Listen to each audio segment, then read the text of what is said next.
Hey there, folks. Welcome to our cozy nook of tales and adventures. Today, like every episode, we're unlocking the doors of imagination to explore new worlds, meet fascinating characters, and experience unique emotions. I promise to take you on an unforgettable journey through the power of words. So, get comfy, grab your favorite drink, snuggle into that perfect spot, and get ready to lose yourself in a new story. Leave the outside world behind for a while and dive with me into the depths of storytelling. If you enjoy our content and want to support the channel, consider hitting that subscribe button and giving the video a thumbs up. Now, without further ado, let's dive into today's story. The first tremor shook Mount Ironvine as Prince Corric Stoneheart stood before the ancient dwarven runes carved into his grandfather's tomb. The mountain quivered beneath his feet, dust and small stones cascading from the ceiling of the royal crypt. It was the third such tremor this week, each stronger than the last. But unlike the others in the great dwarven city of Khazad-dûr, Corric didn't fear these quakes as mere geological disturbances. In his dreams, he had seen what they truly meant. The pillars were failing. "Your Highness," called a gruff voice from the entrance. Captain Dernier, his father's most trusted guard, stood with undisguised impatience. "King Thorgin demands your presence at the council immediately." Corric nodded, running his fingers over the ancient runes one last time. "Guide me, grandfather." No one else will listen. The Grand Council chamber buzzed with anxious voices when Corric entered. His father, King Thorgin Stoneheart, towered at the head of the table, despite his dwarven stature, his iron crown gleaming in the light of 1,000 crystal lamps. "The eastern mines have collapsed entirely," announced Grimir, the royal engineer. "3 mining parties lost, and the great forge is cracked from foundation to chimney. And what does my second son suggest?" King Thorgin's voice cut through the chamber, silencing all others. His eyes, cold as mountain ice, fixed on Corric. "Perhaps another of your fantasies about magical pillars?" The council members shifted uncomfortably. Corric felt the weight of their stares, some pitying, others mocking.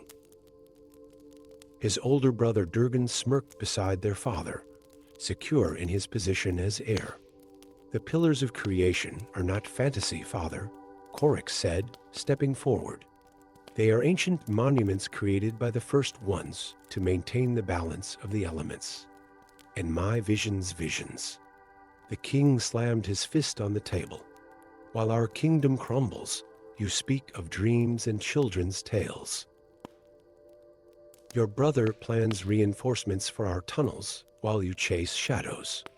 The reinforcements will fail," Corric replied steadily. "The pillars are failing not just here, but everywhere. Our mountain falls because the earth pillar weakens. By now, the elven forests will be burning as the fire pillar falters, and human coastal cities will be flooding as the water pillar loses control." The silence that followed was broken by a messenger bursting through the doors. "Your Majesty, word from our outposts near the elven realm of Silverglade, their great forests burn. And ships from the human kingdoms bring tales of monstrous tidal waves." King Thorgin's face paled beneath his beard. "I must find the pillars," Corric said quietly. "I must understand why they're failing. You will remain here," the king growled, but with less conviction than before. That night, as Khazad-dûr slept uneasily, Corric slipped away with nothing but a pack of supplies, his grandfather's ancient maps, and the enchanted warhammer that was his birthright. He left behind a note with one promise: "I will save our kingdom, even if you never believe I could." 3 days later, Corric found himself traversing a narrow mountain pass that few dwarves had walked in centuries. The path to the earth pillar, according to his grandfather's maps. Another tremor struck, more violent than any before, sending boulders tumbling down the mountainside. Korik pressed himself against the cliff face, narrowly avoiding being crushed. When the dust settled, he found the path ahead completely blocked by fallen rock. "The mountain itself defends its secrets," came a melodious voice from above. Korik looked up, hand instinctively reaching for his warhammer. Perched on a ledge above was an elf tall and slender, with silver hair that seemed to capture the fading sunlight. Her eyes held the wisdom of centuries, though her face appeared young by human standards. "You're far from Silverglade, elf," Korik said cautiously. "And you're far from your halls of stone, dwarf," she replied, descending with impossible grace. "I am Elwyn, once Archmagistrate of the High Council of Silverglade. Now merely Elwyn the Heretic. What heresy merits such a title?" Her smile was sharp as an elvish blade. "I dared suggest that elves and dwarves share divine origins, children of the same ancient gods. Despite all our myths claiming otherwise," she gestured at the blocked path. "You seek the earth pillar. I seek the fire pillar. Both are failing." Korik studied her face. "You've had the visions too, for a century. Your kind call them madness. Mine called them heresy." Elwyn extended a slender hand. "The paths to all pillars connect at the nexus. I know another route there, if you'll tolerate elven company." Korik hesitated only a moment before clasping her offered hand. These are desperate times. The nexus, when they finally reached it after weeks of perilous travel, was nothing like either had expected. Not a grand temple or magical convergence, but a humble library carved into the base of a mountain that was neither elven nor dwarven in design. Its sole occupant was a blind woman named Lyra, who welcomed them as if they'd been expected for centuries. "The seeker and the heretic arrive at last," she said, milky eyes somehow finding them unerringly. "The others await inside." "Others?" Korik questioned. Inside the ancient library, they found two more unlikely allies: Boros, an animate golem of clay and iron, whose runes were damaged, leaving him with unexpected free will, and Thorn, a grizzled human battlemage who had abandoned his post when his warnings about coastal defenses went unheeded. "The 5 seekers," Lyra said, spreading ancient maps across a stone table. "One for each pillar earth. Fire, water, air, and ether. 5. Elwyn counted. "There are only 4 of us." Lyra's blind eyes seemed to sparkle. "I am the 5th. The pillar of ether has always been hidden in plain sight, anchored to this library as tremors shook the mountains and distant fires turned the sky red. Lyra revealed what her countless years of guardianship had uncovered. The pillars weren't failing, they were being systematically sabotaged by the Order of Renewal, an ancient cult that served a forgotten deity named Azathoth, the Unmaker. They believe that only through complete destruction can true renewal come, Lyra explained. Their prophecies speak of Azathoth returning when the world is reduced to primordial chaos. With each pillar that falls, the barriers between our realm and the outer void weaken. How do we stop them? Thorn demanded. We must reach each pillar before they finish their work, Lyra said, and restore what has been broken. And so the unlikely fellowship set forth, racing against catastrophe. They split into pairs Korik and Elwyn to the earth and fire pillars in the east, Thorn and Voros to the water and air pillars in the west, while Lyra remained at the nexus, coordinating their efforts through mystic means. The earth pillar stood within a desolate valley, a massive obelisk of obsidian and granite that seemed to pulse with the heartbeat of the world itself. But now that pulse stuttered and faltered. At its base, 3 figures in crimson robes worked complex ritual magic, dissolving the very foundation of the pillar. Cultists, Elwyn whispered as they observed from behind a ridge of stone.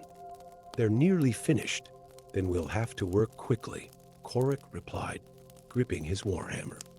What followed was a desperate battle against both the cultists and the increasingly unstable earth around them. As Elwin engaged the cultists with arcane fire, Corric fought his way to the pillar itself. The damage was extensive runes defaced, foundation stones removed, and at its heart, a corruption that seemed to eat away at the very essence of the monument. Drawing upon knowledge gleaned from the Nexus Library and his own heritage as a royal dwarf, Corric began the painstaking work of restoration.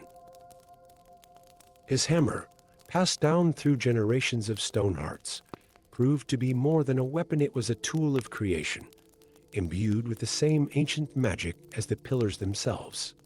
As he worked, memories flooded his mind, not his own, but those of the pillar itself. He saw its creation by beings of light and stone, the centuries of balance it maintained, and finally, the slow corruption introduced by the Order of Renewal. When the final rune was restored, the pillar pulsed with renewed vigor. The earth stilled. Corric turned to find Elwyn standing over the defeated cultists, her silver hair matted with blood, but her eyes shining with triumph. "One restored," she said, helping him to his feet. 3 to go, as days turned to weeks. Messages reached them from their companions. Thorn and Voros had successfully restored the water pillar, calming the raging seas, but the air pillar had been completely destroyed before they arrived. Its power now uncontained, storms of unprecedented fury swept across the world. Meanwhile, Corric and Elwyn journeyed to the fire pillar in the heart of what had once been the great elven forest of Silverglade. Now it was a charred wasteland, the ancient trees reduced to ash, the elven settlements abandoned or worse. Elwyn's face remained stoic, but Corric saw how her hands trembled as they picked their way through the ruins of her homeland. "They called me mad," she whispered. "Now they have nothing." The fire pillar stood at the center of a lake of magma that should never have existed in this realm. The heat was unbearable as they approached, forcing them to devise magical protections that drained Elwyn's considerable power. This time, the cultists were prepared. A dozen waited, led by a figure Corric recognized with shock, his own brother, Durgan. "You always were the clever one, little brother," Durgan called across the sea of fire. "Always seeing what others couldn't." "Father should have listened. It's not too late," Corric shouted back. "Help us restore the pillars." Durgan laughed, the sound hollow and wrong. "Restore? No, Corric. The world is broken beyond repair. Azathor offers a clean slate. A new beginning. The battle that followed would be sung of for generations if any survived to sing.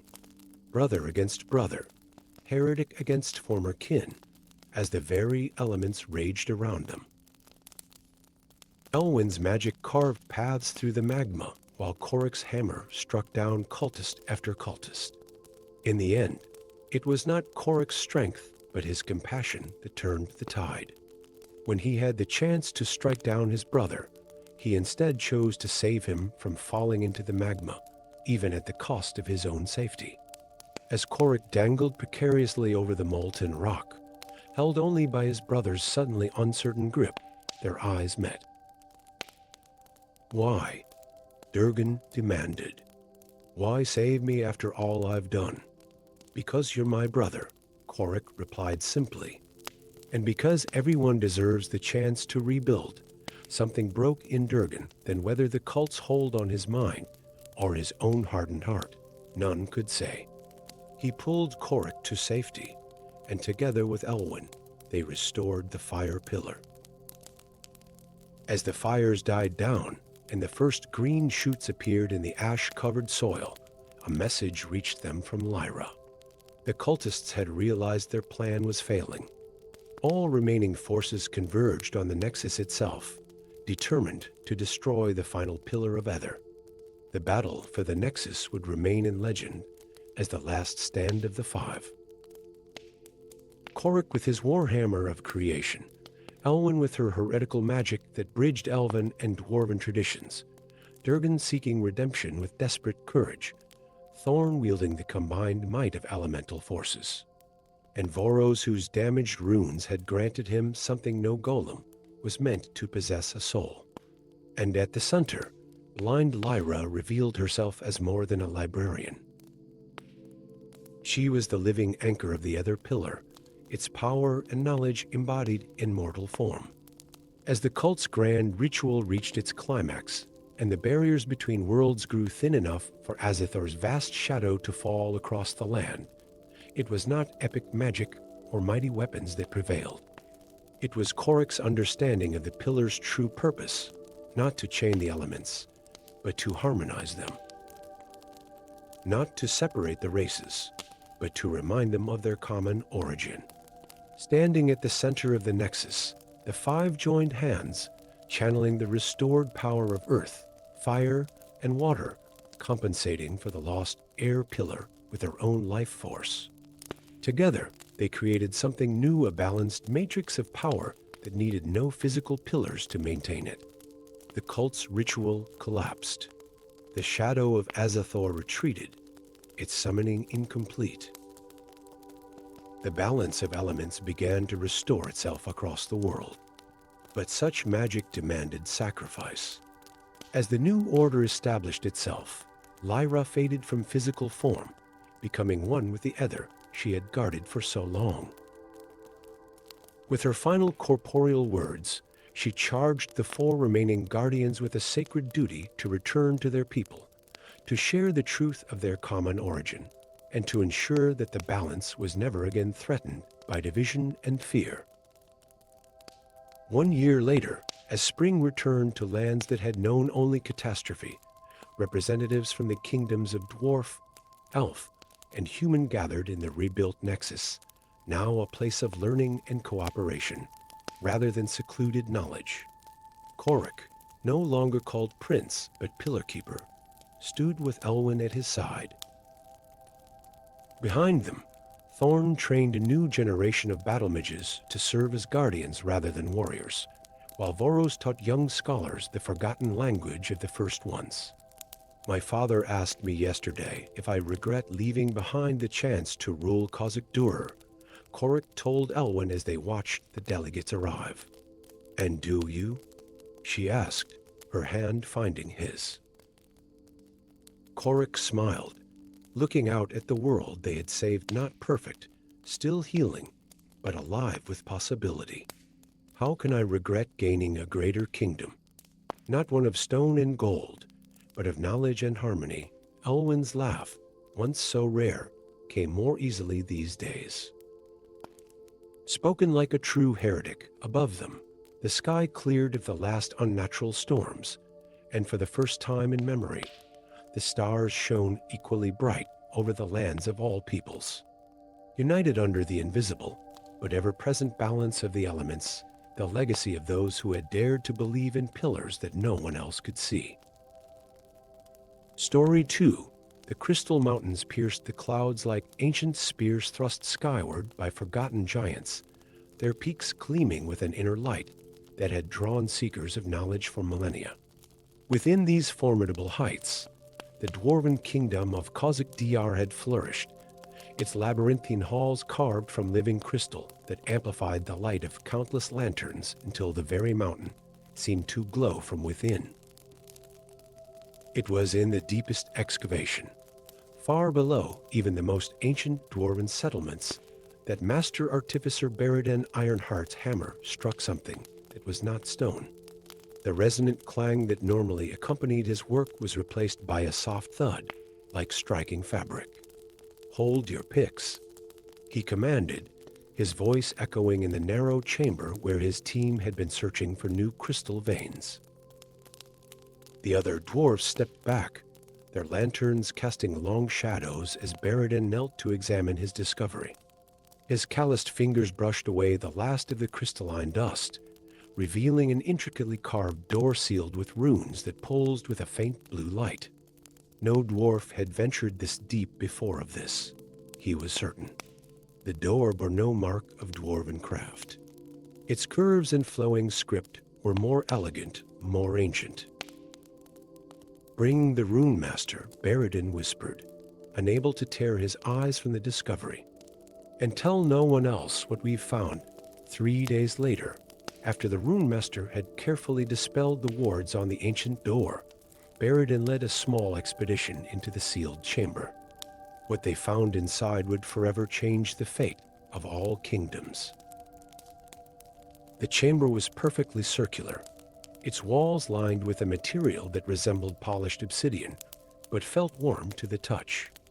At its center stood a stone dais, and upon it hung what could only be described as a miracle, a tapestry that seemed to float in the air, untethered by any visible support. Beredin approached with reverence, his lantern revealing colors so vibrant they seemed to move of their own accord. The tapestry depicted lands both familiar and strange: the crystal mountains where they now stood, the vast elven forests of Silvermere, the human kingdoms of the eastern plains, and other realms Beredin could not identify. But what drew gasps from the dwarves was not the artistry, but the movement within the weave. Tiny figures shifted across the tapestry's surface. Cities rose and fell in moments. Mountains eroded and seas changed course as they watched. "It shows everything," whispered the rune master, her eyes wide with wonder. "Past, present, and future." As if responding to her words, the tapestry suddenly flared with blinding light. When Beredin's vision cleared, the magnificent artwork was gone, leaving behind only 7 ragged fragments that drifted to the floor like autumn leaves. And with them came the first tremors of the chaos storm. In the elven capital of Elendel, nestled among the ancient trees of Silvermere Forest, Elindra Moonweaver sat at her loom as she had every day for the past century. Her fingers, though slender and seemingly delicate, moved with precision born of decades of practice. Unlike other elven weavers who created mere cloth, Elindra wove dreams and portents, capturing glimpses of what might be in threads spun from moonlight and memory. She was the last of the Fate Weavers, a lineage almost forgotten among her kind.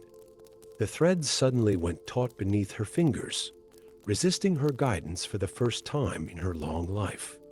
Before she could understand what was happening, the partially completed weaving on her loom began to unravel of its own accord, threads snapping and curling like living things.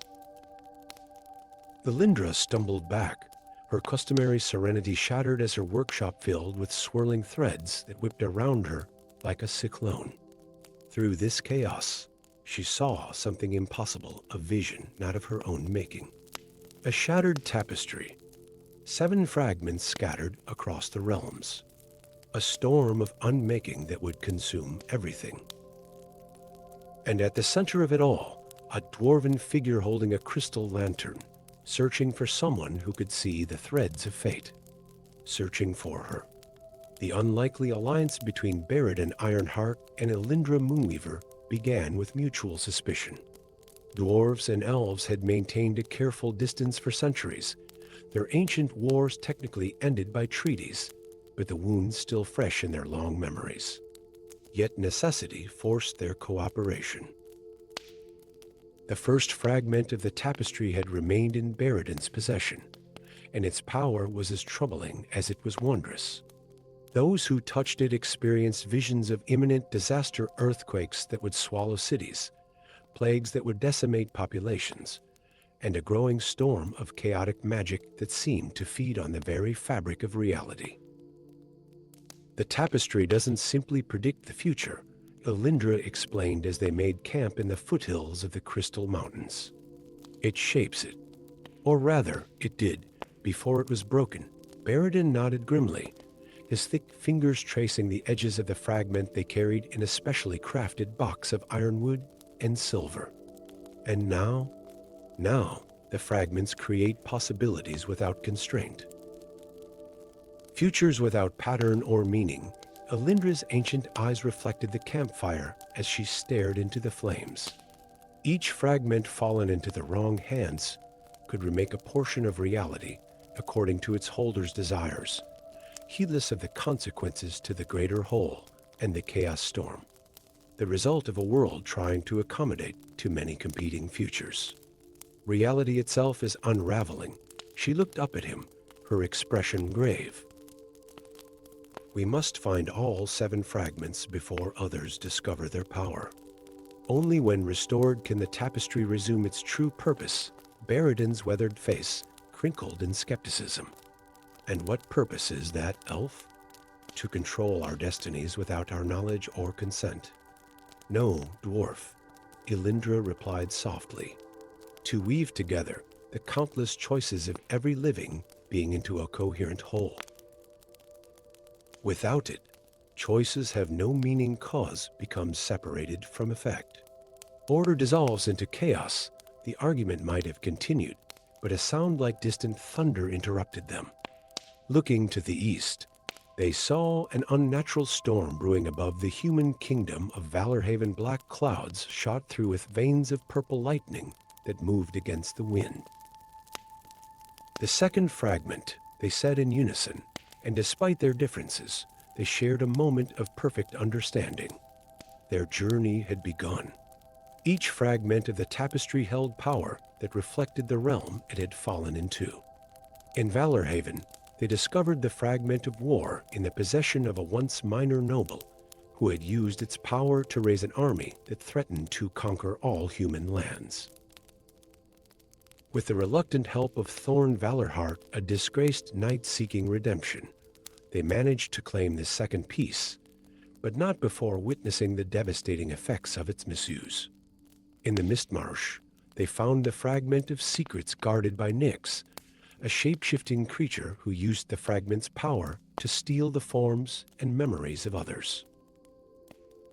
Only by offering a true secret of her own, the forgotten name of the being who had first taught elves to weave fate, did Elindra convince Nyx to join their growing company.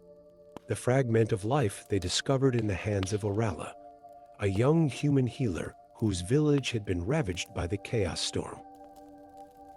She had used the fragment's power to preserve her people, but at a terrible cost. The natural cycle of life and death had been suspended, leaving her people trapped in a twilight existence, neither truly alive nor dead.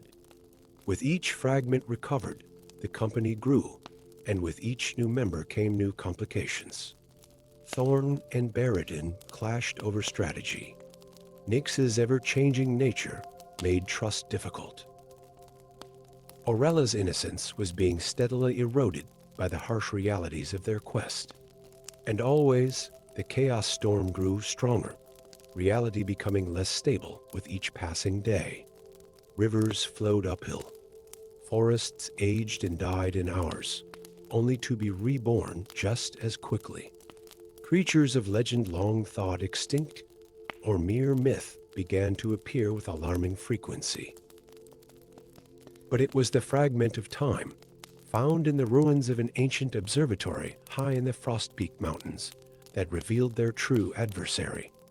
The chronicler Elindra whispered, her voice tinged with both awe and fear as she held the fragment of time. The vision it granted was clear, a figure in midnight blue robes, face hidden beneath a deep hood, orchestrating the shattering of the tapestry from the shadows. Who is this chronicler? Demanded Thorn, his hand instinctively moving to the hilt of his sword, as if he could fight a vision. A myth, Baradin replied, his usual confidence wavering. A legend among my people of a being who records all events but may never interfere, not a myth, corrected Nyx, her form shifting subtly as she spoke, features becoming more angular, more feline. The chronicler is as old as the tapestry itself. They were charged with observing the tapestry's patterns, recording the rise and fall of civilizations, the birth and death of gods. But if they were forbidden to interfere, why shatter the tapestry? Orella asked, her healer's hands gentle on the fragment's frame. The answer came not from any of their company, but from a new voice, deep and resonant, like the tolling of an ancient bell. Because I grew weary of merely watching, the figure from their vision stood at the entrance to the ruined observatory, midnight robes billowing though there was no wind. In one hand, they held the sixth fragment, the fragment of death. In the other, a book bound in what appeared to be the night sky itself, stars twinkling across its cover. For 10,000 years, I have recorded the same patterns. Rise and fall, build and destroy, hope and despair. An endless cycle with no purpose, no progress, the chronicler's hidden face turned toward each of them in turn. The tapestry doesn't guide fate, it constrains it. It forces the same stories to play out again and again. You've doomed us all, Elindra said, standing to face the ancient being. Without the tapestry, reality itself will unravel. Yes, agreed the chronicler, and though they couldn't see the face within the hood, they all sensed a smile. And from that unraveling, something new will emerge. Something unwritten. Something free, the battle that followed bent reality around them. The chronicler wielded the fragment of death with terrible efficiency, aging stone to dust with a gesture, withering plants with a whisper. Only the combined power of the 5 fragments already in their possession allowed the companions to hold their ground. In the chaos of colliding magics and fracturing reality, it was not strength or spellcraft that turned the tide, but understanding.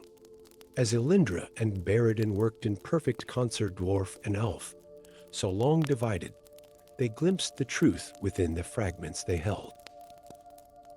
The tapestry was never meant to be static, Elindra called out over the howling winds of collapsing time. It was meant to be rewoven, not preserved unchanged, but recreated with each generation. With a gesture born of her people's ancient art, she cast the threads of her fragment toward Beradin, who caught them with hands accustomed to the finest detail work. Together, they began to weave, not restoring the old pattern, but creating something new that incorporated the best of both their traditions.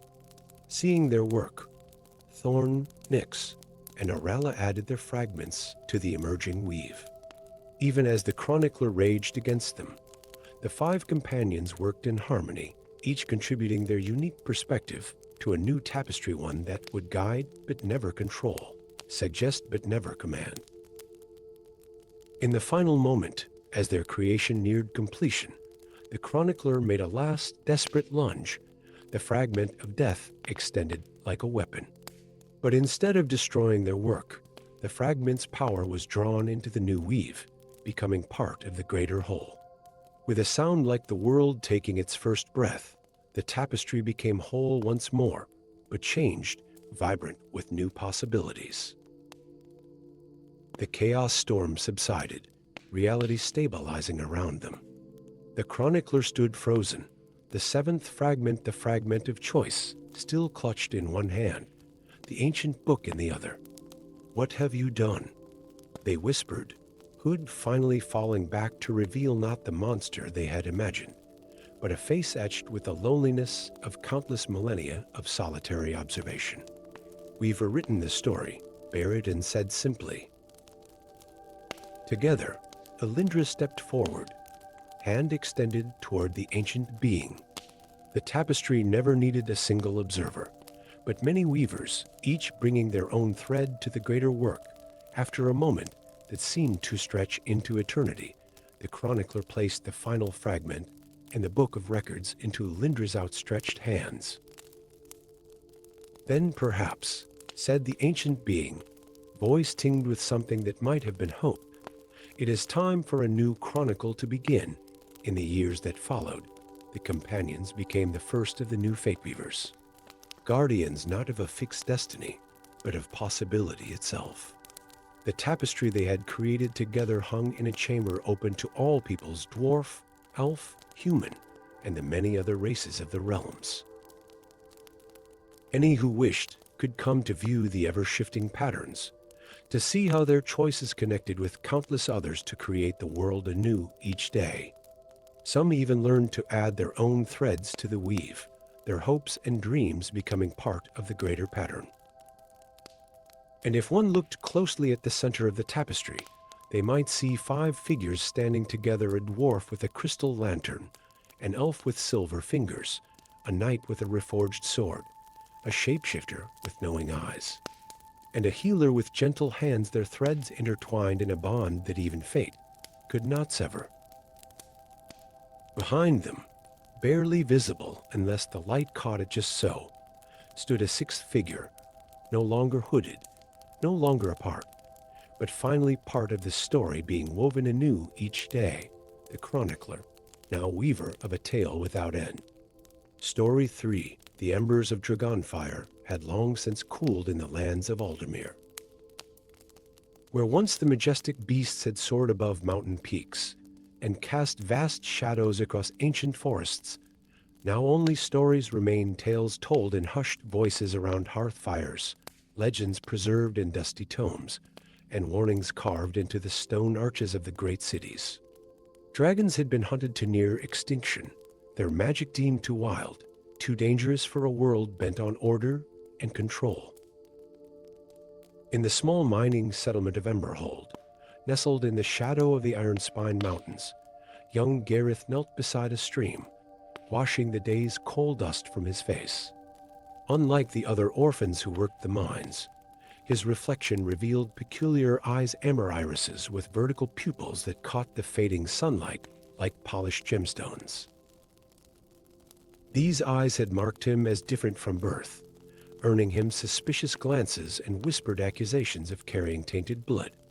The truth was far more remarkable than the villagers could imagine. Gareth dried his face with a rough cloth and glanced at the setting sun. He would be late for evening meal again, but his secret could not wait. With practiced stealth, he slipped away from the settlement, following a narrow path that wound through dense pine trees until it reached a hidden grotto concealed behind a curtain of vines. Inside, moonlight filtered through a natural skylight in the cavern's ceiling, illuminating walls lined with luminescent crystals that pulsed with a gentle rhythm, almost like a heartbeat. At the center of the chamber lay a nest of heated stones, and upon them rested a single egg the size of a shield, its surface shimmering with scales of deepest crimson and gold. "I brought you something," Gareth whispered, approaching the egg with reverence. From his pocket, he withdrew several small chunks of glittering or ironheart, the miners called it, for its unusual warmth and the faint sounds it sometimes made, like distant whispers. As he arranged the ore around the egg, it trembled slightly, responding to his presence. Gareth placed his palm against the shell, feeling the life force within connect with something primal inside himself, a bond that defied explanation, yet felt as natural as breathing. He hadn't known what the egg was when he discovered it 6 months ago, hidden in an abandoned mine shaft after a cave-in had revealed a chamber untouched for centuries. But the moment his fingers had brushed its surface, ancient knowledge had stirred in his blood, awakening a birthright he never knew he possessed. Gareth was a dragomancer, perhaps the last of his kind. One who could communicate with dragons, bond with them, share in their magic and memories. A gift that once had been revered, but now would mark him for death if discovered. A distant horn blasted through the evening air, startling Gareth from his communion. 3 short bursts, the signal that strangers approached Emberhold. His heart quickened. Travelers were rare in this remote region, especially as winter approached. "I'll return tomorrow," he promised the egg, which pulsed warmly in response. With reluctance, he left the grotto, carefully concealing the entrance behind him.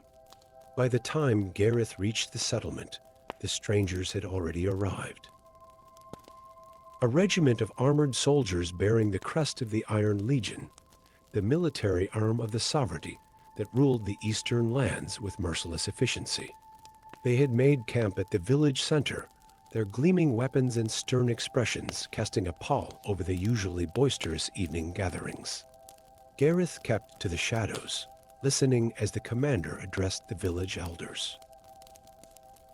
Intelligence suggests unregistered magical activity in this region, the commander declared, his voice cold as steel. Specifically, signs of draconic resonance. The Archmage has dispatched us to investigate and eliminate any such threat. Gareth's blood froze. They were hunting dragons hunting the egg he protected.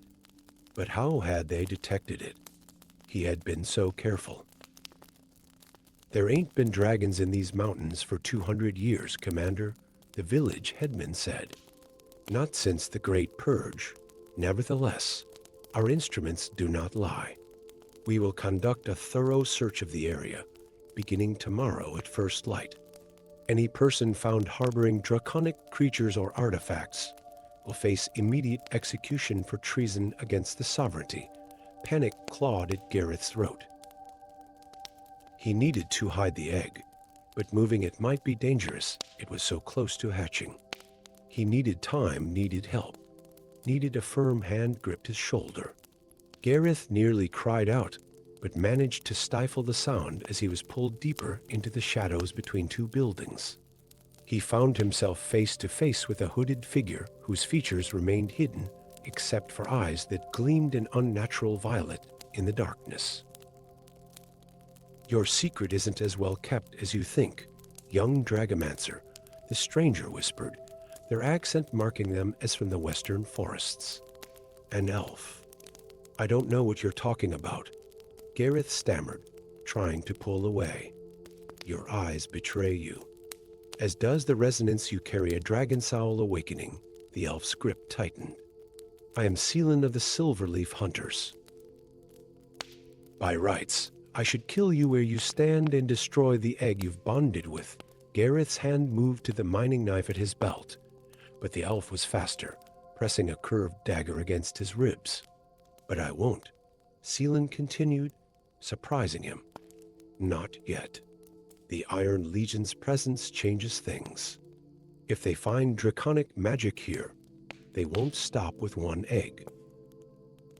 They'll raise the settlement, torture information from its people, pursue any lead to its source. Why would you care?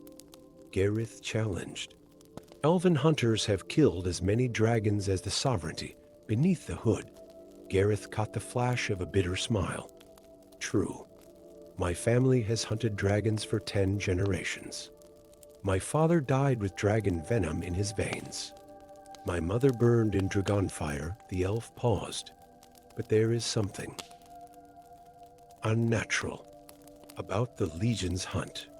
Something that disturbs the balance of magic itself. Before Gareth could respond, a commotion erupted from the village center. The Legion's alchemist had activated some arcane device that emitted a high-pitched whine. The soldiers were already mounting up, turning toward the forest, toward the grotto. They've detected the egg, Seelan hissed. We must move now, Gareth questioned. You need my help to escape them, and I need answers that only a living Dragomancer might provide. The elf pulled back his hood, revealing sharp features and hair the color of moonlight, cut short and practical for a hunter. A jagged scar ran from his temple to jaw, the distinctive mark left by dragon claws. A temporary alliance, nothing more, with no better options. Gareth nodded.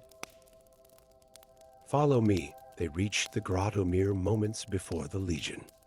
Gareth rushed to the egg, which was now pulsing rapidly, cracks spreading across its surface. It's hatching, he breathed, both elated and terrified. We can't move it now, Seelan cursed softly, drawing twin curved blades from beneath his cloak. Then we make our stand here. When the dragonling emerges, you must command it to remain silent. I don't know if I can, you must, the elf insisted. Or we all die this night. The egg's shell split wider, a small scaled head pushing through. Eyes like liquid gold blinked open, meeting Gareth's gaze with immediate recognition. A wave of foreign emotion flooded his mind, confusion, fear, hunger, and underneath it all, an unwavering trust directed at him. "Hello, little one," Gareth whispered, reaching out with trembling fingers to touch the dragonling's head. The connection between them solidified, a bridge forming between their minds. He felt her name rather than heard it. Fyra. Outside the grotto, voices approached. Armored footsteps crunched on fallen leaves. Through their newfound bond, Gareth conveyed the need for silence, for stillness. The dragonling Fyra seemed to understand, retreating deeper into her partially broken shell, watching with intelligent eyes. Seelan positioned himself near the entrance, blades ready. "I'll hold them off as long as possible. If I fall, take the hatchling and flee west through the mistwood. Seek the Forgotten Tower." Before Gareth could ask what or where the Forgotten Tower might be, the vines concealing the entrance were ripped aside. A Legion scout stepped through, eyes widening at the sight of the elf and the hatching dragon egg. What followed was a blur of violence. Seelan moved with inhuman grace, his blades finding gaps in the scout's armor before the man could shout a warning. But more soldiers poured in behind him, filling the grotto with the clash of steel and the acrid smell of alchemical weapons being discharged. Gareth grabbed Fyra, who had finally broken free of her shell, entirely a crimson-scaled creature no larger than a cat, with delicate membrane wings and tiny horns just beginning to bud from her forehead. She chirped in alarm, but didn't struggle as he tucked her into his jacket. Seelan fought like a tempest, keeping the soldiers at bay, but even his skill couldn't hold against such numbers forever. A blast of alchemical fire caught his side, sending him staggering into the cavern wall. "Go," the elf commanded through gritted teeth, throwing something that shattered against the ground. Thick smoke billowed forth, filling the grotto. Gareth hesitated only a moment before plunging into a narrow tunnel at the back of the cavern, a passage he discovered weeks ago, but never explored. Behind him, the sounds of combat faded, replaced by the steady drip of water and Fyra's soft chirps against his chest. The tunnel wound downward, twisting through the mountain's heart, until, after what felt like hours, it opened onto a forested valley Gareth had never seen before, a place where ancient trees towered like giants and mist clung to their trunks like ghostly shrouds. Exhausted, he sank to his knees in the soft moss. Fyra squirmed free of his jacket, blinking up at the night sky, visible through gaps in the canopy, her first glimpse of stars. Through their bond, Gareth felt her wonder, her instinctive longing for flight. "Someday," he promised her softly. "When you're bigger," a rustle in the undergrowth had him scrambling to his feet, positioning himself protectively in front of the dragonling. But it was Seelan who emerged from the shadows, wounded but alive, his silver hair now stained with soot and blood. "You survived," Gareth said, relief evident in his voice despite himself. The elf's expression remained grim as he approached and knelt before Fyra, studying her with a complex mixture of hatred, wonder, and something like grief. "My entire life, I was taught that dragons were monsters," Seelan said quietly. "Mindless beasts of destruction that needed to be purged from this world." He reached out a hesitant hand, and to Gareth's surprise, Fyra sniffed his fingers curiously before allowing a brief touch. "Yet, the bond I witnessed between you, it contradicts everything I believed. Dragons were never mindless," Gareth said, knowledge rising from some ancestral memory within him. "They were intelligent, powerful, yes, dangerous, but also capable of great wisdom and compassion. The dragomancers of old were bridges between their kind and ours, so the old stories claim," Seelan acknowledged. "Stories I was taught were lies," Fyra chirped and nudged Gareth's hand, hunger rippling through their bond. "She needs food," he said, "and we need a plan." "The Legion won't stop hunting us." Seelan stood, wincing slightly at his injured side. As I said before, west, through the mistwood, to the forgotten tower. There are others there who question the sovereignty's crusade against wild magic, who believe something darker drives their obsession with control. Others like you, hunters who've changed their minds. Some, the elf admitted, and others. Others who might surprise you even more than I have. He gestured to the dense forest before them. The journey will be dangerous. The Legion is not our only concern. There are still elven hunters who would kill the dragonling on sight, and creatures in these woods that have grown feral without the balance dragons once provided. Gareth looked down at Fyra, who was attempting to catch a moonbeam with her tiny claws. Through their bond, he sensed her absolute trust in him, her certainty that he would protect her. The weight of that responsibility was terrifying, yet somehow, it felt right, as if all his life had been leading to this moment, this purpose. What choice do we have? He said, gathering Fyra once more. As if in answer, a distant roar echoed across the valley, something large, something angry, something hunting. Fyra trembled against Gareth's chest, instinctive fear rippling through their bond. Seelan's expression darkened. The Legion has released their trackers.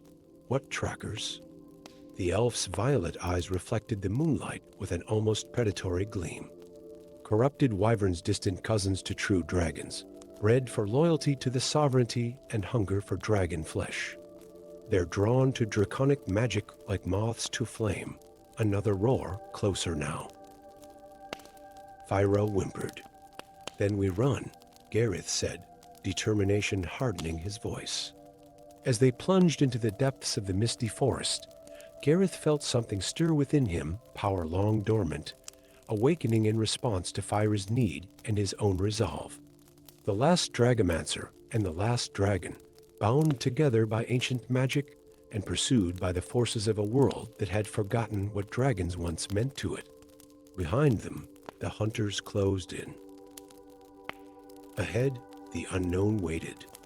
And somewhere between past and future, between memory and destiny, the truth about why dragons had really been hunted to extinction remained to be discovered, a truth that would shake the foundations of the sovereignty itself and rewrite the history of a world where wild magic was fighting its last battle against the chains of control. Fyra spread her tiny wings, catching the moonlight like living rubies. Together, her thoughts whispered through their bond. Together, Gareth agreed, as they vanished into the shadowed heart of the mistwood, where legends went to hide from a world that no longer believed in them, and perhaps to be reborn. Story 4. The ancient forest of Illyrian stretched across the northern realms like a verdant sea, its canopy of silver-leaf trees shimmering under the light of 2 moons.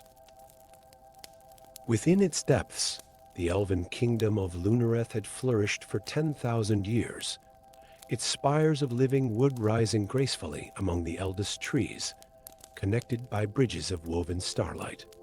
Here, nature and magic intertwined so completely that one could scarcely tell where one ended and the other began.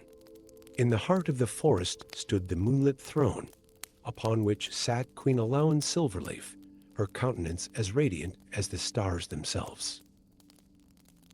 For 3 centuries, she had ruled with wisdom and compassion, preserving the delicate balance of magic that sustained her realm. But on this night, something was wrong. The queen's alabaster fingers trembled as she reached for the goblet of dewshine before her. The royal court watched in hushed concern. The tremors had begun weeks ago, growing steadily worse.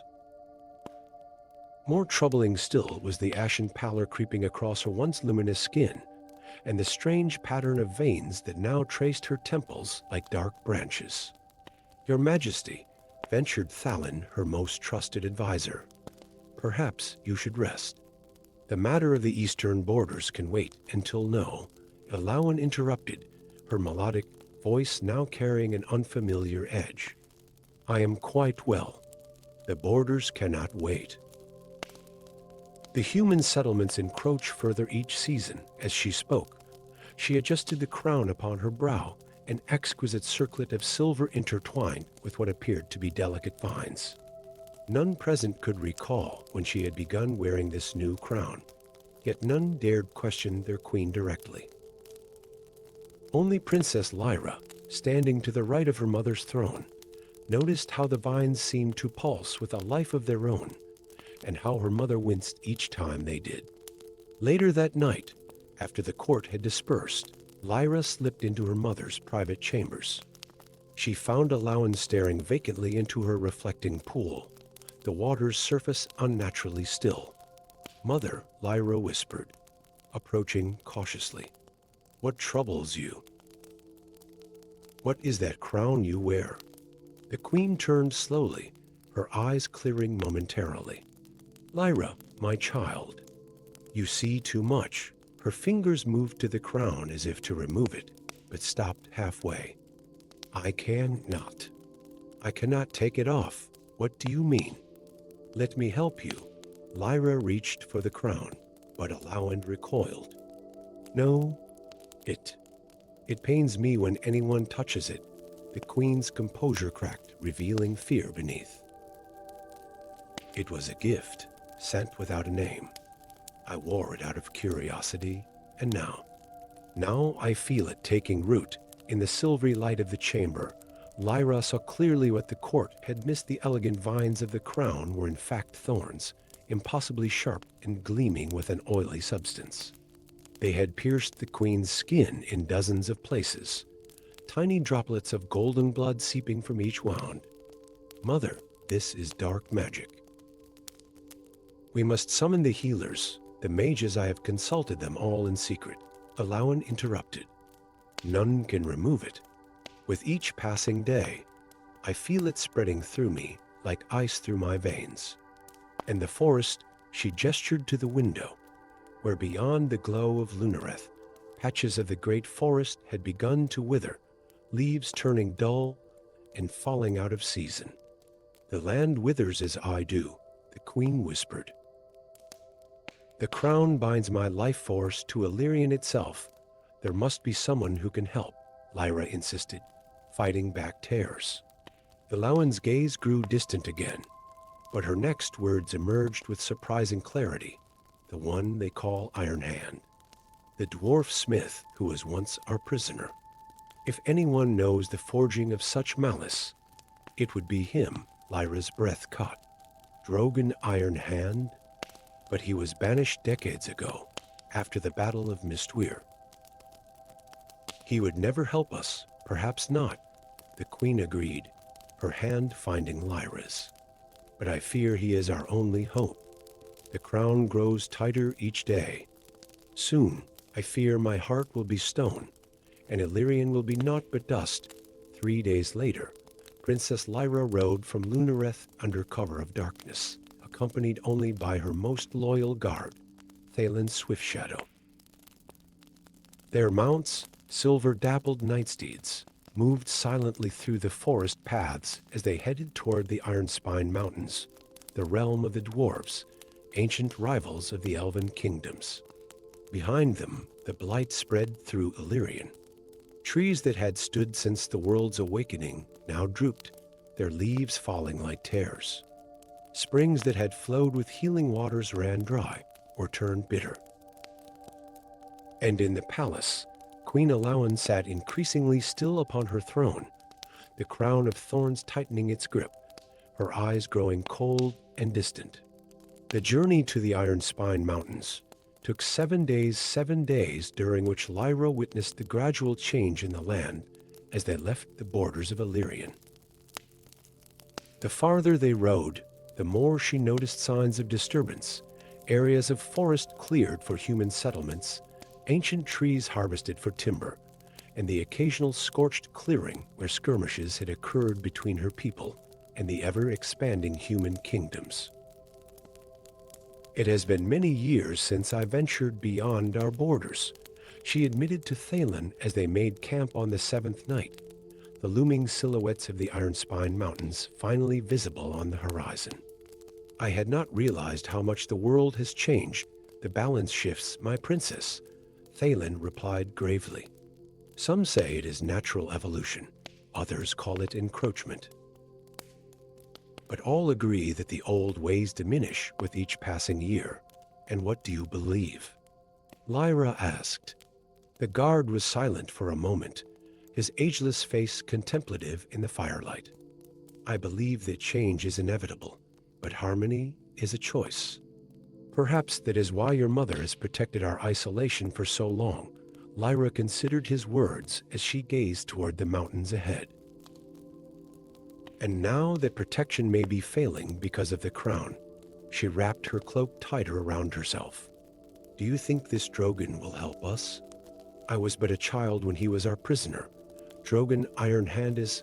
Thalen paused, choosing his words carefully. Complex. He was captured raiding our eastern groves for runewood, but during his imprisonment, he forged items of such beauty and power that many questioned whether he was an enemy at all. Your mother ordered his release against the council's wishes, yet he remains bitter toward our kind. The dwarves of Clan Ironhand have long memories, Princess.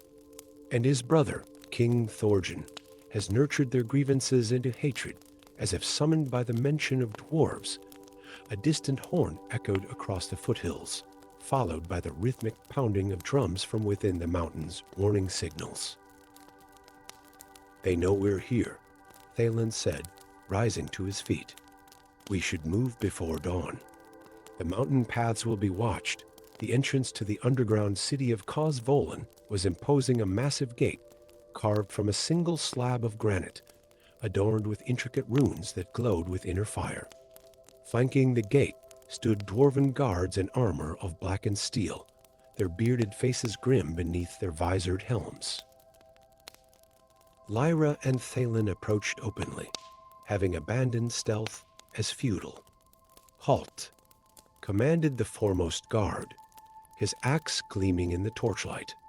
State your business, elf. Lyra drew herself up to her full height, nearly twice that of the dwarves. I am Princess Lyra Silverleaf of Lunareth. I seek audience with Drogon Ironhand on a matter of grave importance. The guards exchanged suspicious glances. Ironhand is no friend to elves, growled the guard, and he takes orders from no one, not even his brother the king. Tell him, Lyra said carefully, that I come regarding a crown of thorns that turns flesh to stone. He will understand. For a moment, it seemed the guards might refuse, but after a tense silence, one nodded curtly and disappeared through a smaller side door. Nearly an hour passed before he returned, his expression inscrutable. Follow, he said simply, leading them through the gate into the underground realm of the dwarves. Cosvolan was a marvel of engineering and artistry, combined vast caverns supported by columns carved to resemble ancient trees, their stone branches spreading across ceilings inlaid with gems that mimicked starlight. Forges burned throughout the city, their smoke channeled through an intricate system of vents. The air vibrated with the rhythm of countless hammers striking anvils, creating a symphony of industry. They were led deep into the mountain, past curious and often hostile stairs, until they reached a secluded forge set apart from the others. Here, the heat was more intense, the flames burning with unnatural colors, blues and purples that suggested magic beyond ordinary fire. Before an anvil of obsidian stood a dwarf whose appearance immediately set him apart from his kin. Where most dwarves wore their beards long and braided, his was cropped short, revealing a face marked with intricate scars that resembled circuit-like patterns. His right arm, from the elbow down, was not flesh, but a complex prosthetic of articulated metal, giving him his namesake. Princess Lyra Silverleaf, Drogon Ironhand, said without turning from his work, his voice like stones grinding together. You've grown since last. I saw you hiding behind your mother's robes, Master Ironhand, Lyra acknowledged, attempting to mask her surprise at being remembered. I come seeking your help. Now, Drogon turned. his dark eyes assessing her coldly. So I'm told. A crown of thorns that turns flesh to stone. He set aside his hammer, the metal hand opening and closing with minute clicks. Who placed such a curse on Alawan? We don't know, Lyra admitted. The crown appeared as a gift without a sender. My mother wore it once, and now cannot remove it. With each passing day, it sinks deeper, and as she turns to stone, our realm withers. Droghin's expression remained impassive, but something flickered in his eyes, recognition, perhaps. And why come to me? Surely the great elven enchanters of Lunareth have tried their arts. All have failed. My mother believes only you might know how to forge the weapon that could break such a crown. The dwarf smith barked a laugh without humor. Ilawan imprisoned me for a year for cutting down trees, and now she sends her daughter to beg my help. He turned back to his anvil. Leave, princess. I have work to attend. Lyra had anticipated resistance, but desperation made her bold. The crown is of dwarven make, she stated flatly. Not just any dwarf, only a master of both metal and magic could create such a thing. Someone like you. Or perhaps your brother. The forge went silent. Even the flames seemed to hold their breath. When Drogon spoke again, his voice was dangerously quiet. What are you suggesting, elf? I suggest nothing. I observe. The crown bears similarities to your work, the metal alive, in a way few can accomplish. Yet it carries a darkness I've never seen in your creations. Lyra stepped closer, despite Thalin's warning hand on her arm. I also know there is no love lost between you and King Thorgin. Despite your blood ties, Drogon turned slowly, studying her with newfound interest. You've learned cunning since you were a child. He sighed heavily, running his flesh hand over his scarred face. The crown you describe. I know of it. The crown of binding. A perversion of an art I once taught my brother. Then you'll help us? I did not say that. Droghin's metal hand clenched into a fist. Such a crown cannot be destroyed by ordinary means. It would require elements found only in the most perilous regions of our world.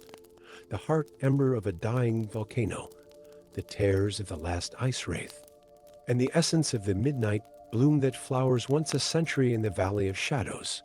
Then we shall obtain them, Lyra declared without hesitation. You misunderstand, princess.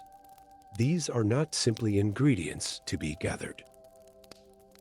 Each represents a fundamental element of creation: fire, water, and life itself. To combine them requires sacrifice. His gaze was heavy with meaning. Lyra straightened her back. Whatever the cost, I will pay it. My mother's life and our entire kingdom hang in the balance. For a long moment, Drogon studied her, his expression unreadable. Then, to the surprise of both elves, he laughed, a genuine sound this time, like the ringing of a well-forged bell. By the deep fires, you have your mother's spine after all. He nodded decisively. Very well, Princess Lyra Silverleaf. I will help you forge the weapon that might save Alawan.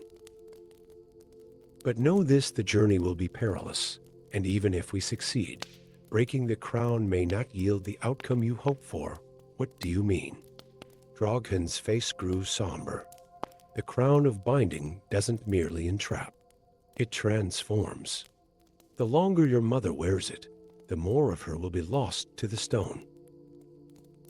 And if my suspicions about its creator are correct, it is designed not just to destroy Alawan, but to corrupt her, to turn her into a weapon against her own kind. All the more reason to hurry, Lyra insisted. Drogon nodded grimly. We leave at dawn. I suggest you rest while you can, princess. The path to salvation wins through darkness before it reaches light, as Lyra and Thalin were led to quarters prepared for them. The princess caught Drogon looking at a small portrait etched in mithril a female dwarf, whose kind eyes seemed at odds with the stern faces they had encountered in Cosvolen. Only later would she learn this was Moira, Droghan's wife, who had died during an elven raid decades ago, a raid commanded by Queen Elaun herself in retaliation for dwarven expansion into the eastern forests. The tapestry of fate was woven with threads of vengeance, redemption, and unexpected alliance, binding elf and dwarf in a quest that would challenge the ancient hatreds of both their peoples and reveal the true architect of the crown that threatened to turn a forest kingdom into a barren wasteland of stone and forgotten glory. And somewhere in the depths of the Iron Spine Mountains, in chambers even deeper than Cosvolen, King Thorjan Ironbeard clutched his right arm, an arm that pulsed with the same dark veins that now marked Queen Elaun's temples, and smiled as he felt the distant connection to the crown of thorns, feeding on the life force of the elven queen who had once shattered his family and his heart. The board was set. The pieces were moving. And the ancient game between dwarf and elf approached its deadliest match yet. Story 5. Deep beneath the towering peaks of the Ashen Mountains, the ancient dwarven city of Cosdurum sprawled in magnificent tiers carved from living stone. Mammoth pillars of polished granite supported vast cavern ceilings inlaid with veins of luminous crystal that mimicked the stars the dwarves so rarely saw. The rhythmic symphony of hammer on anvil echoed through grand halls adorned with intricate reliefs depicting the storied history of the dwarven clans.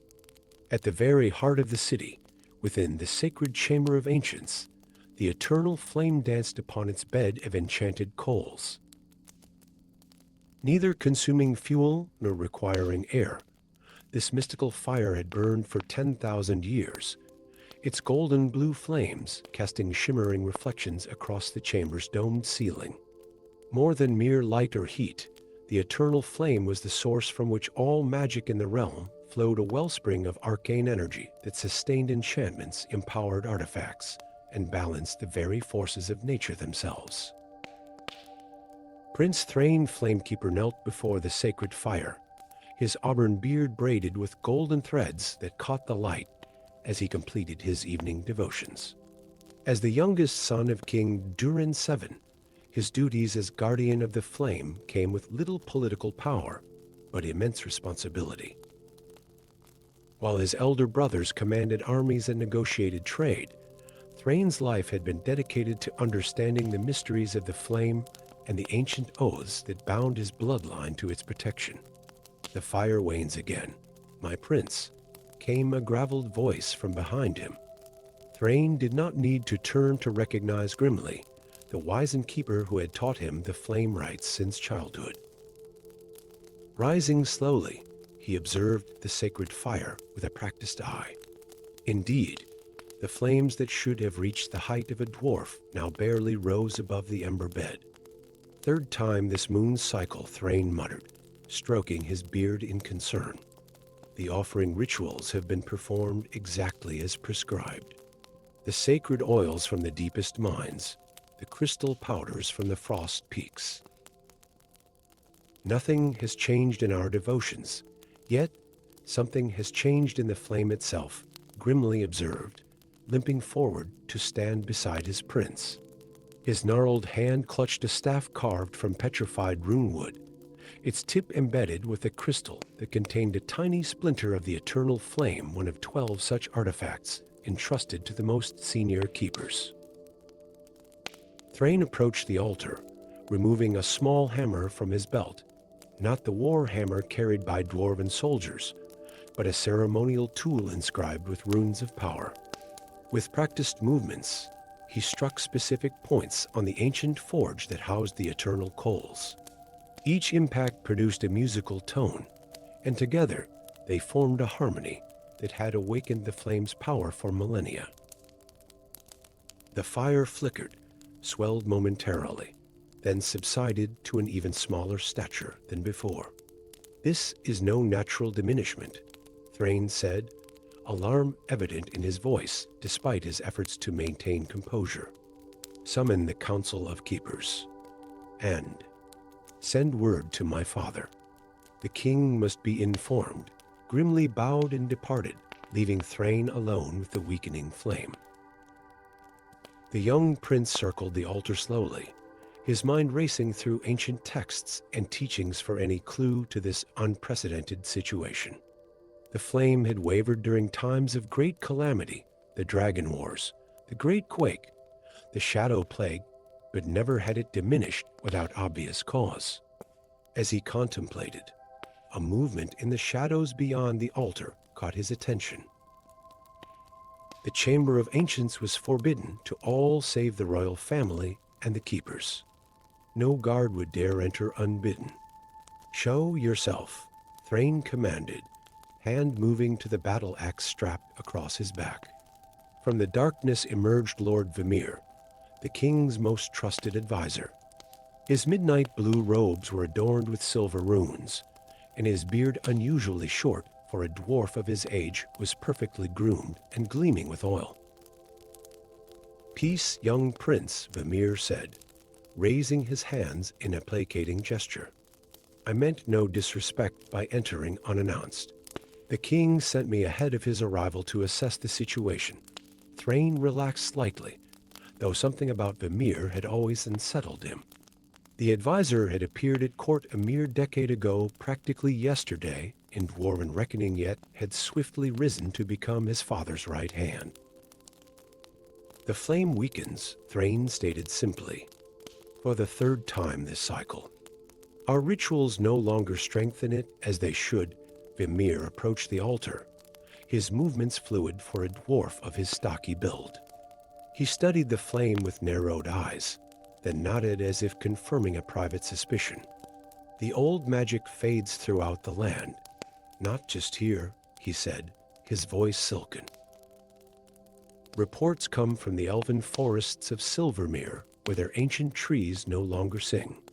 From the human kingdoms where healing springs run dry. Even the wild magic of the eastern plains grows erratic and dangerous." "You speak as if you expected this," Thrain observed carefully. Vimir's smile did not reach his eyes. "I am a student of patterns, my prince. When change comes, it rarely affects one realm alone." He gestured to the flame. "Perhaps it is time to consider that the eternal flame has served its purpose, and like all things, must eventually yield to new powers rising in the world." The words struck Thrain like a physical blow. "The flame is the lifeblood of our realm."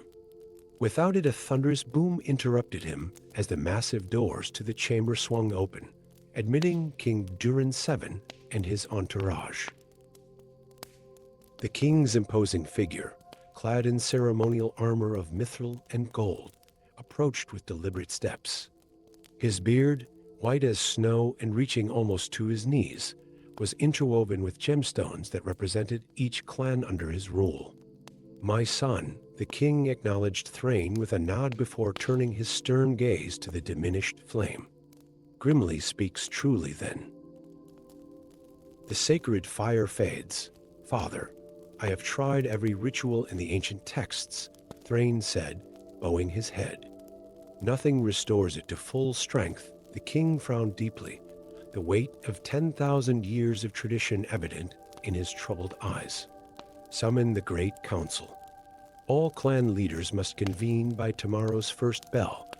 "Already done, my liege," Vimir interjected smoothly. "I've taken the liberty of dispatching messengers to the farthest halls, and I've ordered increased patrols along our borders. If word of the flame's weakness spreads beyond our kingdom, you overstep your authority, advisor," Thrain said sharply.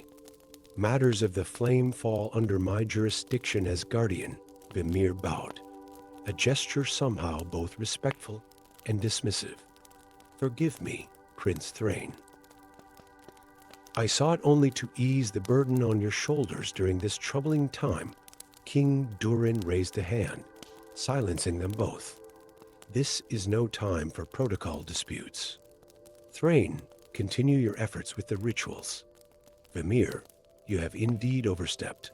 but your foresight serves us well. Now leave us." I would commune with the flame alone. As the chamber emptied, Thrain cast one last glance at the weakening fire. For a brief moment, he thought he saw something moving within the flames, a pattern or shape that seemed to reach toward him before dissolving back into random flickers. Disturbed, he followed the others out, the massive doors sealing behind him with a resonant thud.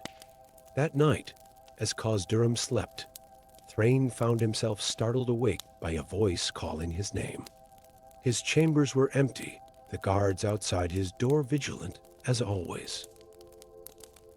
Yet the voice came again, a whisper that seemed to emanate from the very stones around him. "Thrain, guardian." The flame dies not by nature's course, but by treachery's hand. Fully alert now, Thrain lit a lantern and drew his axe. "Who speaks? Show yourself." "I can not. My essence is bound to the flame, fading as it fades. I am Azure, spirit of the fire, imprisoned for 10 millennia in service to your people." Thrain's mind reeled. The ancient texts spoke of a spirit within the eternal flame, but most scholars considered it metaphorical, a poetic way to describe the flame's magical properties. To hear it speak, "What treachery do you speak of?" he demanded. "The one you call Vimir serves the Shadow Lord, ancient enemy of all free peoples. He poisons the flame with void essence, drawn from the spaces between worlds where light and magic cannot exist." A chill ran down Thrain's spine despite the warmth of his chambers. How can this be stopped? The flame must be renewed with a spark from its original source. The great forge of creation. Fragments remain in the elven realm of Silvermere, guarded by those who once shared kinship with dwarves. Before the sundering of peoples, the voice faded, leaving Thrain in stunned silence. Elves, the ancient enemies of dwarven kind. After the War of Severed Mountains 3 centuries ago, no dwarf had been permitted in elven lands upon pain of death. Yet, if what the spirit said was true, the fate of not just Cosdurum, but all magic in the realm hung in the balance. Dawn found Thrain in the royal archives, poring over ancient maps and forbidden texts that detailed the forgotten paths between the dwarven kingdom and the elven forests. His duty was clear, if dangerous. He must reach Silvermere, find the fragments of the Great Forge, and return before the eternal flame was extinguished completely. But first, he needed proof of Vimir's treachery, something to convince his father that the threat came from within, not without. The opportunity came that very evening, during the Great Council meeting. While the clan leaders argued over responses to the weakening flame, Thrain slipped away to Vimir's private chambers. The advisor would be occupied for hours in the council, giving Thrain time to search for evidence. What he found chilled his blood. Hidden behind a false wall, a small shrine stood in darkness, not to any dwarven ancestor or deity, but to a shadowy figure carved from obsidian. Before it sat a bowl of black liquid that seemed to absorb light rather than reflect it. And most damning of all, a crystal vial containing what could only be essence taken from the eternal flame itself, its golden blue light oddly distorted within the dark glass. So focused was Thrain on his discovery that he failed to notice the chamber door opening behind him. "Curious princes often meet unfortunate ends," came Vimir's voice, devoid of its usual silken quality. "Though I must commend your instincts." I had thought my deception perfect. Thrain spun, axe raised, but too late. Vimir's hand extended, trailing tendrils of shadow that wrapped around Thrain's throat with supernatural strength. The advisor's eyes now glowed with an inner darkness, his features somehow longer, more angular than any dwarf's should be. "You wear a dwarf's form as disguise," Thrain choked out, struggling against the shadow bonds. What manner of creature are you? Vimir smiled, revealing teeth too sharp for a dwarf's mouth. I am a servant of the coming age, an age where the old magics will die, and new power will rise from the void between stars. Your precious flame is merely the first of the ancient powers to fall, with a burst of strength born of desperation. Thrain broke free, swinging his axe in a wide arc that forced Vimir to leap back. Not waiting to continue the fight against an opponent whose true powers remained unknown, Thrain grabbed the crystal vial and fled. Alarms sounded throughout Cause Durham as Vimir's cries of traitor echoed down corridors of stone. Loyal to his father, but unable to explain in time, Thrain made the hardest decision of his life. He would have to flee the kingdom he loved, find help among ancient enemies, and somehow return with both proof of Vimir's treachery and the means to restore the eternal flame. As he escaped through a little-used mining tunnel, a small fragment of the flame secure in an amulet around his neck, Thrain couldn't know that far to the east, in the elven realm of Silvermere, a young elven woman named Elendel dreamed of fire and stone, of ancient alliances renewed, and of a dwarf prince carrying the last hope of magic in a world on the brink of darkness. Their destinies, long separated by hatred and history, were about to intertwine in ways neither could imagine, for the eternal flame was more than the source of magic. It was the seal upon an ancient prison, and as it dimmed, something terrible stirred in the depths beyond the world, preparing to return after 10,000 years of exile. Story 6. The ancient trees of Silverwood had stood since the first dawn, their silvery bark gleaming under moonlight like the scales of legendary dragons. For millennia, they had witnessed the rise and fall of civilizations, their deep roots drinking from hidden springs of magic that flowed beneath the sacred ground. Elves had made their home among these sentinels, building graceful dwellings that curved around the massive trunks, connected by bridges of woven living branches that swayed gently in the perpetual twilight beneath the canopy. But now, something was terribly wrong. Lirinil paused in her daily rounds, her hand pressed against the silver-white bark of an ancient oak. Where once she would have felt the steady, slow pulse of life, like the heartbeat of the slumbering earth itself, now she sensed only a feeble flutter. The great tree was dying, and it was not alone. Throughout Silverwood, leaves that should have shimmered with emerald luminescence were fading to dull brown at the edges. Streams that had run crystal clear now carried a faint, bitter taint. The very air, once perfumed with the scent of eternal blossoms, now held an undertone of decay. "What afflicts you, Ancient One?" Lirinil whispered, her melodic elven voice carrying the weight of genuine concern. As the daughter of Elderith, most revered guardian of the forest, she had been trained since childhood to sense the subtle languages of the woodland. But the tree's whispers had grown increasingly faint, their once clear voices now muddled and distressed. A soft rustle of leaves above might have been dismissed as merely the forest breeze, but Lirinil's keen elven ears detected purpose in the sound. She glanced up to see a forest sprite, a tiny humanoid creature with gossamer wings the color of morning dew, hovering anxiously. "Lady Lirinil," the sprite's voice tinkled like distant wind chimes. "The Heartwood Council summons you." "Your father," the sprite hesitated, uncertain how to deliver difficult news. "Guardian Elderith has collapsed during the communion ritual." Lirinil's heart constricted. The communion was the sacred ceremony where the guardian connected directly with the deepest consciousness of the forest. If her father had fallen during this ritual, the sickness afflicting Silverwood was graver than anyone had feared. She ran, her feet barely touching the moss-covered forest floor, following paths known since childhood toward the heart of the elven realm. The Heartwood Chamber was a massive hollow created within the joined trunks of 7 primordial trees, their intertwined branches forming a natural cathedral illuminated by softly glowing lanterns crafted from fossilized starlight. Within, the highest members of elven society gathered in a circle round a prone figure. Elderith lay upon a bed of living moss, his normally radiant face ashen, the silver circlet denoting his status as guardian resting askew on his brow. "Father." Lyraniel rushed forward, falling to her knees beside him. Eldorath's eyes fluttered open, once bright emerald irises, now dulled with pain. "My daughter," he whispered, his voice as brittle as autumn leaves.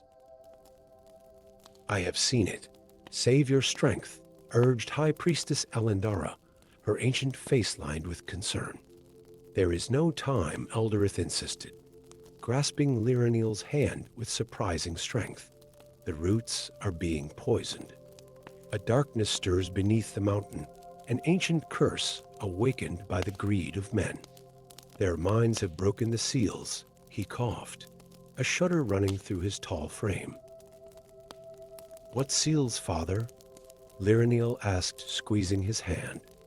"The pact of silver and stone," he managed before slipping back into unconsciousness. The elven council erupted in whispers. Lyraniel looked up at Elendara questioningly. The High Priestess's ancient eyes reflected the weight of forbidden knowledge. "Before your birth, there was an accord between our people and the mountain dwarves. A pact to maintain the balance between the forest above and the deep places below. But centuries ago, it was broken in blood and betrayal. The dwarves of Faroval spat Commander Thalion, the realm's foremost warrior. They breached the sacred boundaries in their endless hunger for mithril and gems." Lyraniel's mind reeled.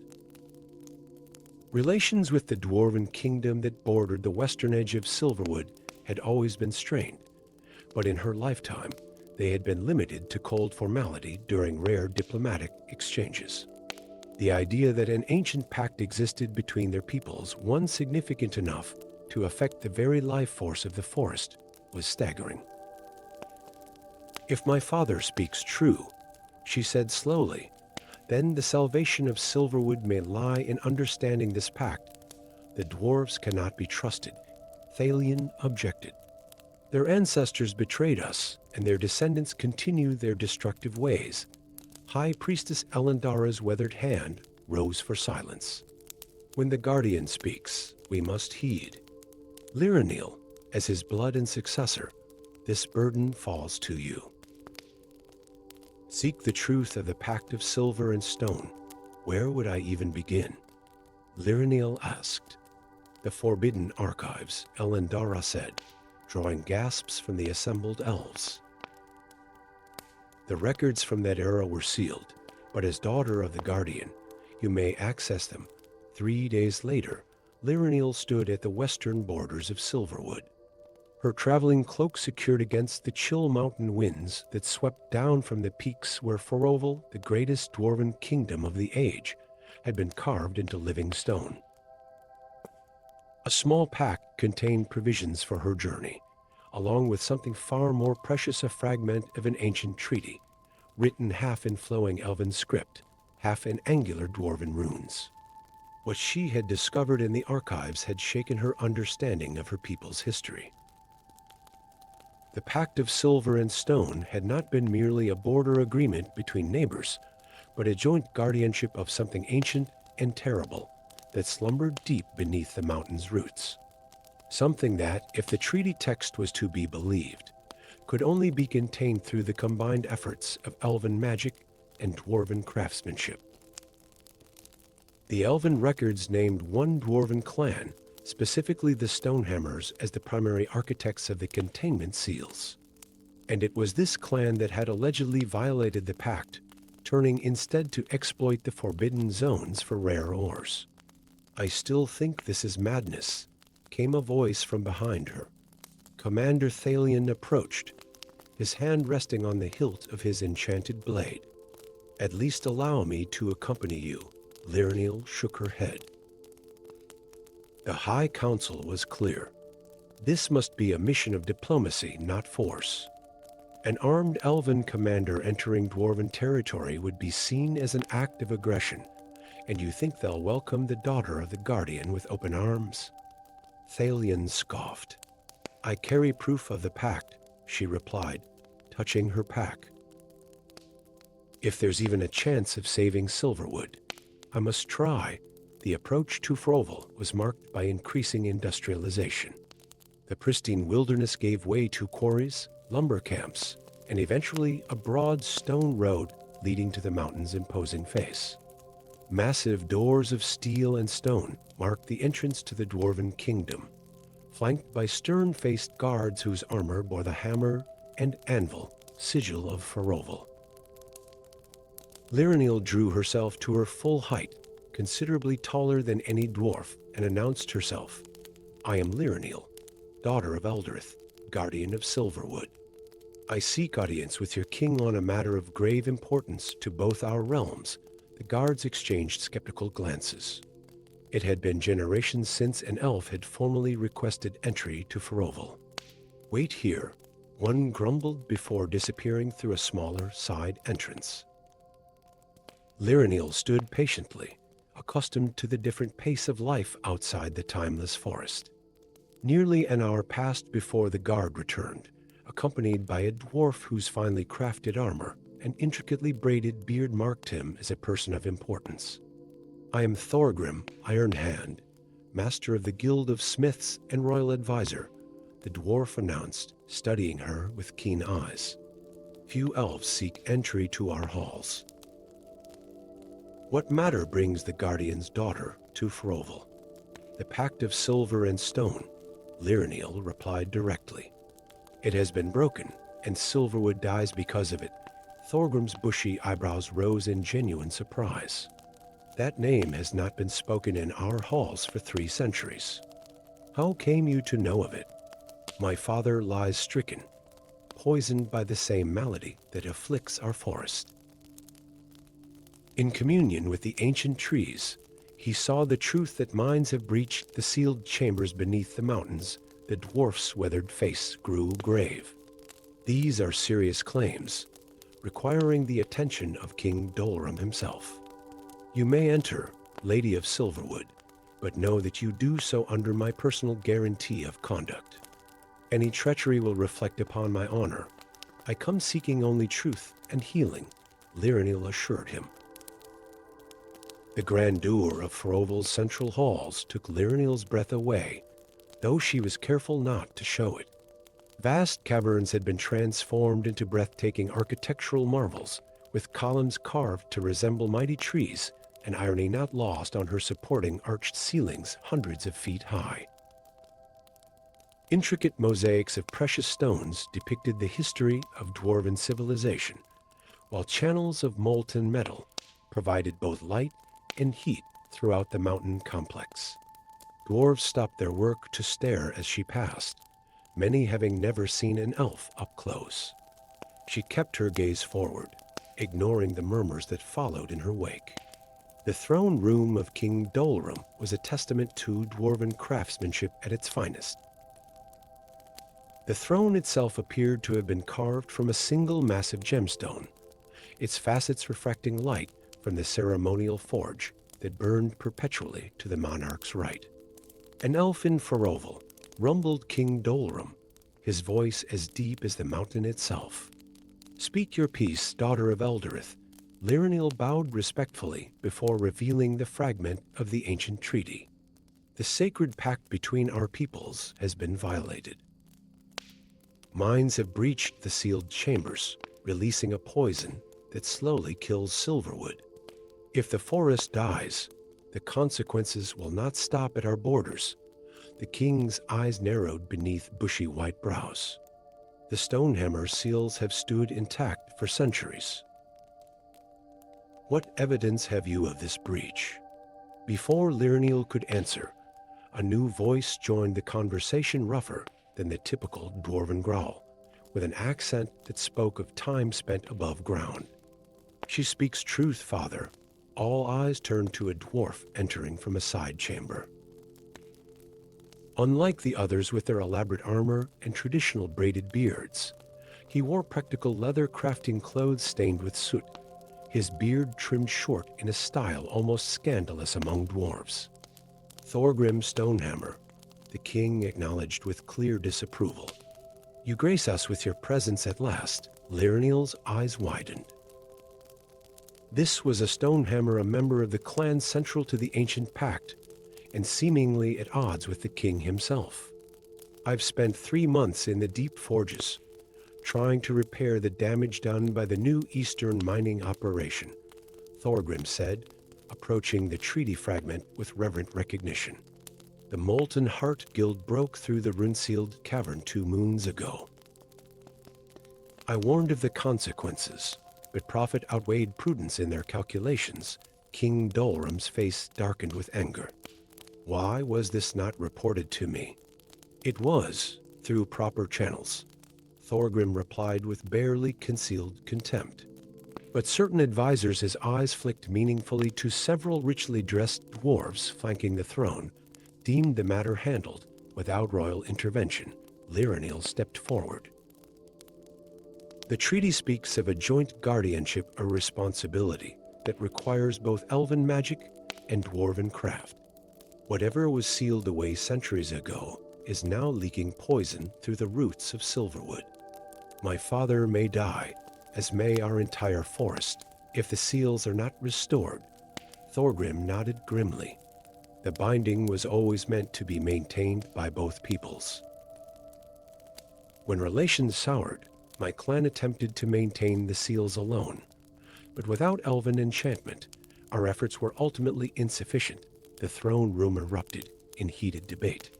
King Dolram raised a hand for silence before fixing Lyrniel with a penetrating stare. If what you both say is true, then the breach must be sealed anew. But the full rights of the pact have been lost to time. Not entirely, Thorgrim interjected. My family has preserved the knowledge, passed from master to apprentice. I know the dwarven half of the binding ritual, and I have studied the elven enchantments in our forbidden archives, Lyrniel added. Together, we might restore what was broken. King Dolram stroked his beard thoughtfully. It seems the fates of our realms are more intertwined than either has been willing to acknowledge. Master Stonehammer, you will guide Lady Lyrniel to the breach and attempt this restoration. The descent into the deepest reaches of Faroval was like journeying into another world. Beyond the inhabited portions of the mountain lay ancient tunnels that bore marks of both dwarven and elven craftsmanship, proof of the long-forgotten cooperation between their peoples. As they ventured deeper, Thorgrim explained the truth that had been obscured by centuries of mistrust. The binding was created to contain an ancient evil, a corruption that seeped from the spaces between realms. Neither elves nor dwarves could seal it alone, but together they created a barrier that held for thousands of years, until now, Lyrniel said softly. Thorgrim nodded grimly. The Molten Heart Guild's new shaft broke through the outer chamber. They've been pumping the water out, not realizing it contained the essence of what was sealed away, and that water feeds into the aquifers beneath Silverwood, Lyrniel realized. They finally reached a massive chamber where dwarven miners worked frantically to shore up a section of wall that had partially collapsed. Beyond the breach, ominous darkness pulsed with an unnatural rhythm. Leave us, Thorgrim commanded the miners, who are all too happy to comply. Alone before the breach, the dwarf and elf unpacked the components of their respective rituals. Lyrniel produced vials of sacred oils and crystallized starlight, along with silver thread spun by moonlight. Thorgrim revealed rune-inscribed minerals and metals that seemed to hum with inner resonance. The ritual requires blood from both our kinds, he explained. A symbolic renewal of the pact between forest and mountain. Lyrniel nodded, drawing a small ceremonial dagger. Let us restore what our ancestors created together, and perhaps forge a new understanding between our peoples in the process. As they began the complex ritual that combined elven enchantment with dwarven runecraft, a sense of rightness settled over them. This was how it was meant to be: the magic of the forest and the craft of the mountain working in harmony to maintain the balance of the world. And as the final seals locked into place with a resonant hum that echoed through stone and root alike, Lirinil felt a shift in the very essence of Silverwood. Far away, ancient trees straightened ever so slightly, their leaves regaining a hint of their former luster. The healing had begun. The true challenge now lay in convincing both their peoples that the ancient enmity between elf and dwarf was based on misunderstanding, that they were never meant to be rivals, but partners in maintaining the delicate balance of a world far more interconnected than either had been willing to acknowledge.